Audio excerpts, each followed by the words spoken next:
Hey, what's going on YouTube? Gary here, gzduel, here to bring you guys another duel video with my Madolches. I'm actually testing Madolches in the context of the new meta. I don't know if you guys have seen the ban list that quote-unquote leaked or quote-unquote is confirmed. I don't know if I trust it completely. But first of all, let me talk about some updates in my personal life. As you guys might have noticed that the audio quality kind of sucks because I don't have my microphone with me, because after the exams what happened was my family was like, you need to come back and live with us for a couple of days. So I had to like pack up all my stuff and go back home. And while I'm going back home, I can't bring back the microphone because it's really big. So I have to use like the built-in microphone of this laptop. So it's really bad. And if you guys hear background noises, it's because I'm living with people. So they can't, be quiet all the time. So even though they're really polite and my family's really nice, they respect me making videos and stuff.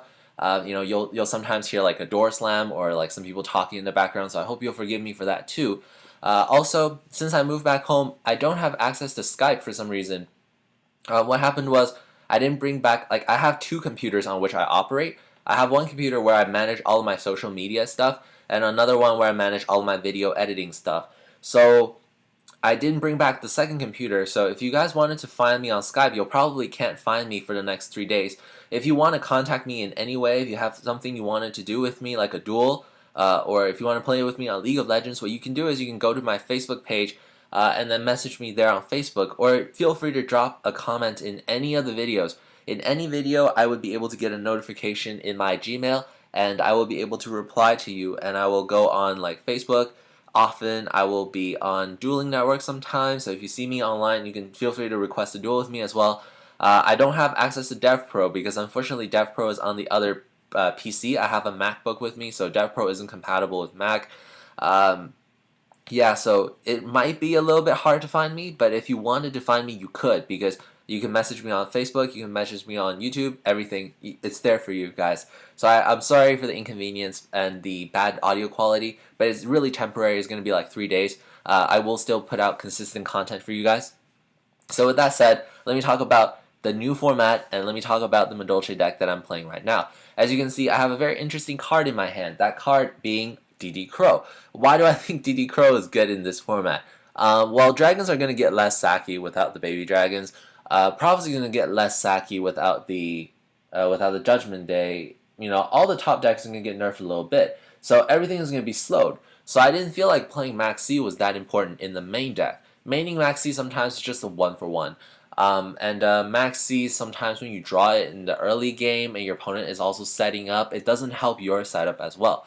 But if you have a DD Crow, instead of that Max C, you might be able to do a lot more. Sometimes the DD Crow is a better choice. So for example, you're facing against a Prophecy player, and the Prophecy player wants to use Spellbook of Secrets. Okay, they get the Spellbook Magician, they summon Spellbook Magician, they use Spellbook Magician's effect to get Spellbook of Masters.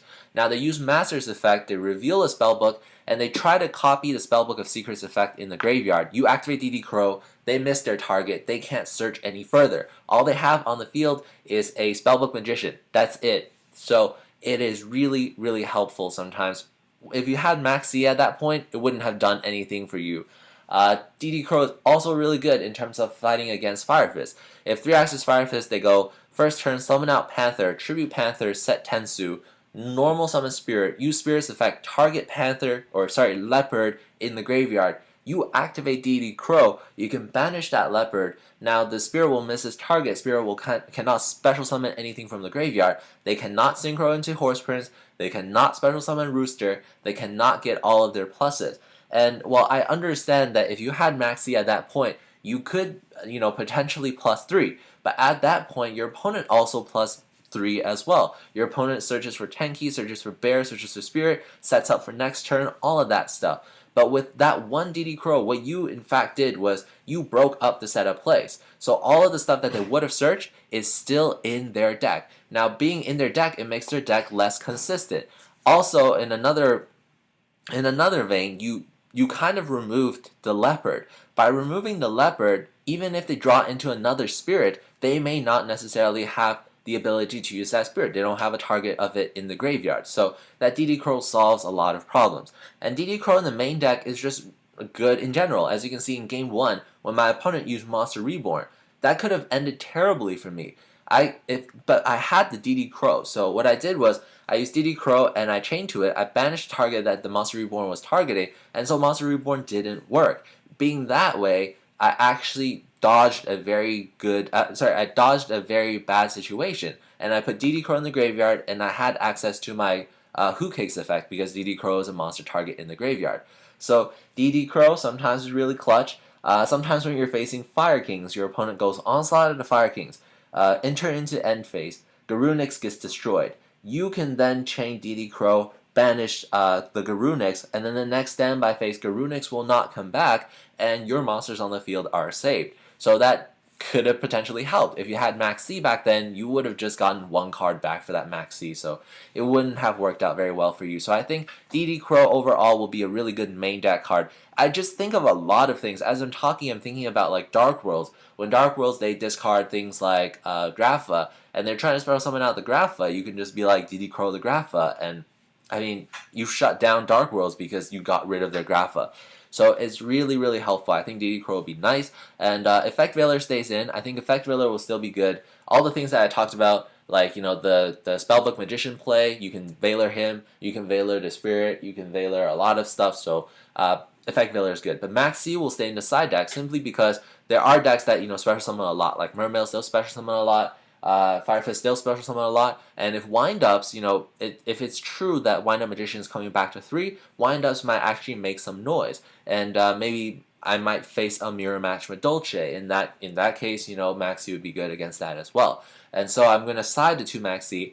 I'm going to, instead of maining 3 Swift Scarecrow, I talked about how the format is slowing down, it's becoming less Saki and OTK based, so I'm going to drop that down to 2.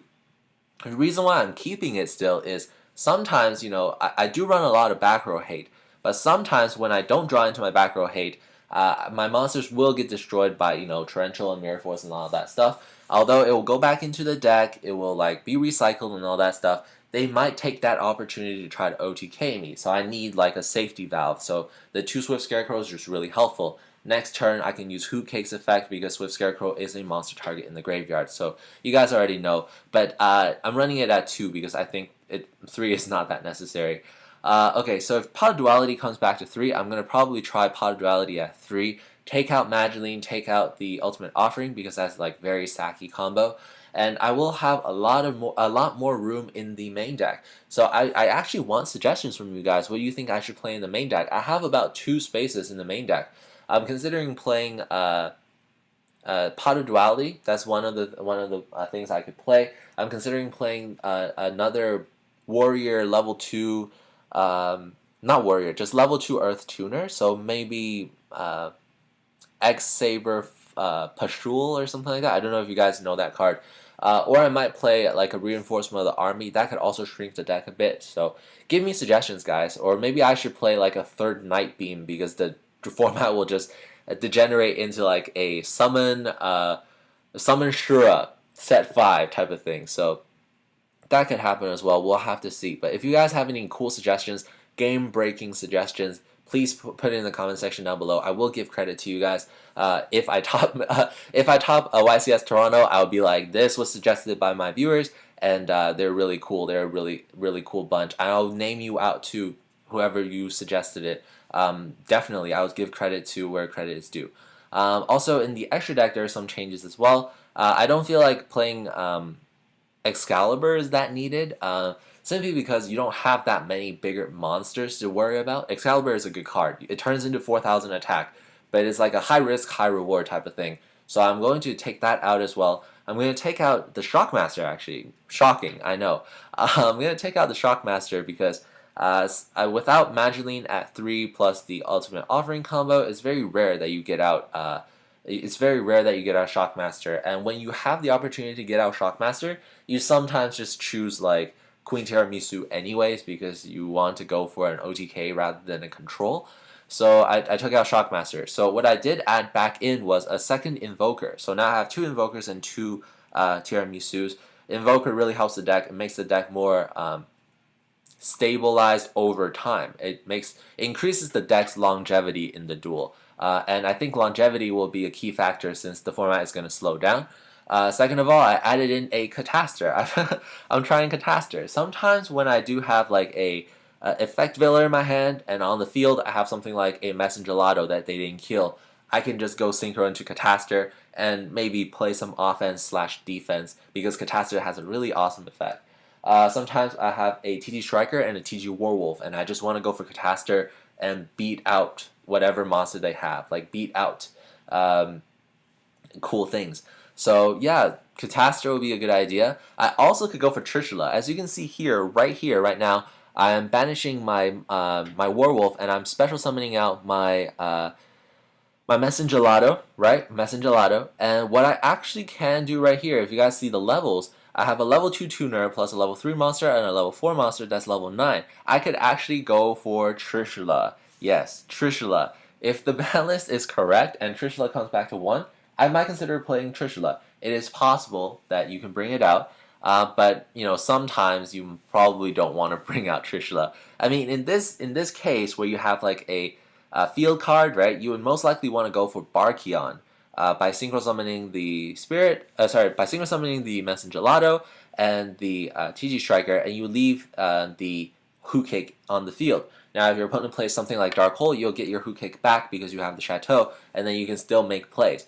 If you have Barkion, you can force the back row and all that stuff. So it'll be pretty good. So maybe not Trishula, maybe just a Cataster. I don't know. There's room for dispute right there too. So I have like one space left in the extra deck. So if you guys can suggest something cool in the extra deck for me to play, definitely it's good. My deck has access to level 6 Synchro, level 5 Synchro, rank 3 Exceed, and rank 4 Exceed. So if you guys can think of something genius that you have to play in Madolche's, please feel free to drop it in the comment section down below. I would love to hear it. And of course, I will give you guys credit where credit is due.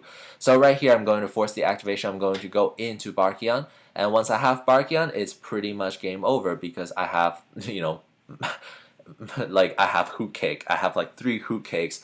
And I know he has like a Dead Tempest in his hand. So everything is going to be pretty swell from here on. So I hope you guys enjoyed this duel though. If you have any suggestions, I'm really curious to see how you guys would play this Madolche deck. And other than that, I hope you guys enjoyed this duel. This is Gary GZ Duels signing out.